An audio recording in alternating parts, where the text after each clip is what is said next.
O que é avaliação psicológica?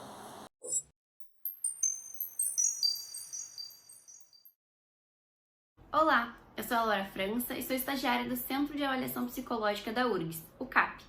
E eu sou o Gabriel, estagiário do Centro Interdisciplinar de Pesquisa e Atenção à Saúde, o CIPAS, e bolsista do CAP.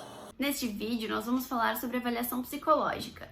O que é, como é o processo, para que serve, quem é avaliado, o que são os instrumentos psicológicos e o que são os encaminhamentos. A avaliação psicológica é uma especialidade da psicologia. Ela busca identificar uma demanda, que habitualmente é a dificuldade da pessoa em algum contexto. Existem vários tipos de avaliação psicológica, como o psicodiagnóstico, que é a avaliação no contexto clínico, a avaliação profissional ou vocacional, a avaliação psicológica no contexto jurídico, que pode fornecer dados para auxiliar em um processo judicial, entre outros. Em alguns contextos, a avaliação psicológica é compulsória, ou seja, obrigatória, como para alguns concursos, geralmente concursos públicos, ou para conseguir alguma permissão, como o porte de armas ou a carteira de habilitação. Os principais objetivos da avaliação psicológica são fornecer informações sobre a pessoa avaliada que respondam a uma demanda, que normalmente é o que fez a pessoa ir até o serviço de avaliação, que pode ser dificuldade de aprendizagem, dificuldades de atenção, prejuízos escolares, entre outros. Ou verificar, por exemplo, se as características daquele indivíduo correspondem às necessárias em um determinado contexto, por exemplo, num concurso. Além disso, no final do processo, é possível realizar encaminhamentos para serviços que podem beneficiar e auxiliar o avaliando nas questões observadas na avaliação. O processo de avaliação psicológica pode ocorrer ao longo de vários encontros, o que é geralmente estabelecido no início da avaliação. Diversas estratégias são utilizadas para coletar informações, como entrevistas, hora do jogo nos casos de crianças e aplicação de instrumentos, como os testes psicológicos. Durante a avaliação, a psicóloga ou psicólogo responsável também pode contatar outros profissionais que atendem o paciente, como professores, médicos, fonoaudiólogos, entre outros. É importante dizer que as informações coletadas ao longo de uma avaliação psicológica são confidenciais.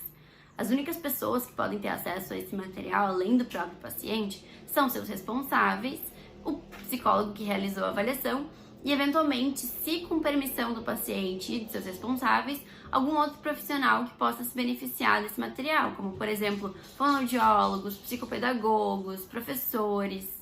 O laudo, por exemplo, pode ser compartilhado com profissionais da saúde que encaminharam o paciente para avaliação psicológica ou, por exemplo, para advogados que precisam da avaliação para compor um processo.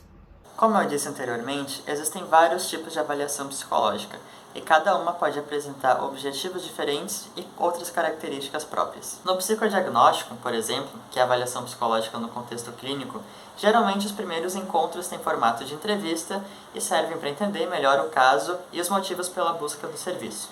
Nos encontros seguintes, são utilizadas diferentes estratégias para coletar informações, como entrevistas, observações e aplicação de testes.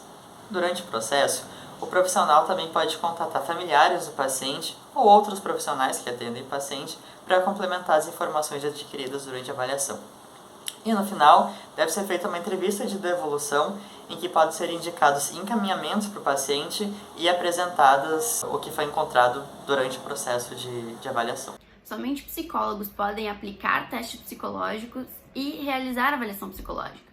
No entanto, isso não impede que profissionais de psicologia sem título de especialização também atuem na área.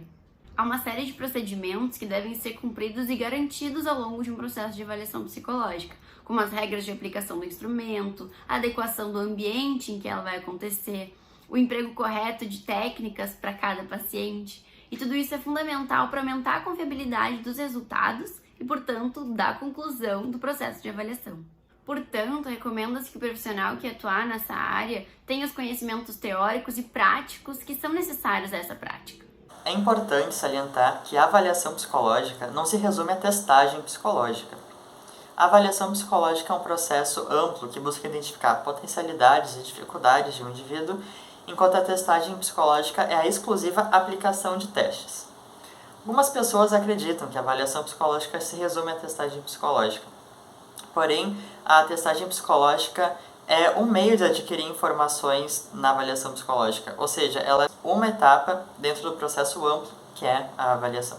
Os encaminhamentos são indicações terapêuticas recomendadas ao avaliando ao final do processo de avaliação psicológica. Eles são escolhidos a partir das necessidades e das possibilidades do indivíduo, com a intenção de ajudá-lo nas dificuldades que foram observadas ao longo do processo. Neste vídeo, vimos que a avaliação psicológica é uma especialidade da psicologia que pode ser desenvolvida em diferentes contextos, como no contexto clínico, no contexto jurídico, vocacional ou de trabalho, entre outros. O objetivo da avaliação psicológica é identificar potencialidades e dificuldades de um indivíduo e oferecer encaminhamentos, quando necessário, para outros locais que podem atender o paciente com base nos resultados da avaliação. Durante o processo, são utilizadas diversas técnicas para coletar informações, como entrevistas, observações e aplicação de instrumentos, como os testes psicológicos. Nós deixamos as referências que nós usamos para esse vídeo aqui na descrição. A gente convida vocês a curtirem e compartilharem esse vídeo, caso tenha feito sentido e tenha ajudado vocês a entender um pouquinho mais da nossa área. Conheça também o nosso Instagram, centroap.orgs, e se inscreva aqui no canal para ficar por dentro de novos vídeos relacionados à avaliação psicológica e à psicologia.